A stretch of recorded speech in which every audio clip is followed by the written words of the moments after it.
Imom al-Buxoriyning ustozi kim edi? Bu savolga javob bera olmaydigan minglab olimlarga qarang. Lekin aynan shu inson Buxoroni islom gumbazi qildi. Uning ismi Ahmad ibn Hafs. Lekin tarix uni boshqa nom bilan eslaydi. Abu Hafs Kabir. Buyuk Abu Hafs. U shunchaki olim emasdi. U Buxoroning yuragi edi. U inson. 767-yil Buxoroda tavallud topganlar. Yosh Ahmad ilm izlab minglab chaqirim yo'l bosib Bag'dodga, islomning oltin davriga yetib bordi. U yerda oddiy ustozlardan emas, bizzat Imom Azam Abu Hanifaning eng yaqin shogirdi Imom Muhammaddan saboq oldi.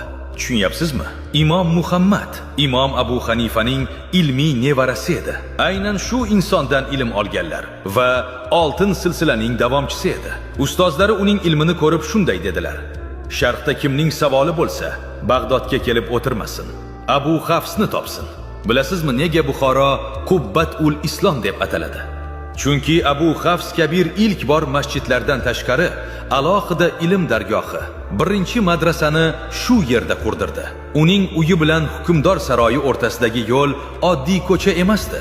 Xalq uni haqra, haqiqat yo'li deb atardi. Chunki bu yo'ldan faqat haqiqat yurardi. Bir kuni u yoshgina, ko'zlarida olov yonib turgan bir bolakayga qaradi va dedi: "Bu bolaning kelajagi buyuk bo'ladi."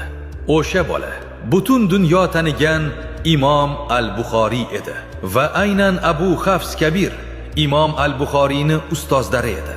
Imom Shofiy aytganlaridek, odamlar fiqhda u zotning boqimandalaridir.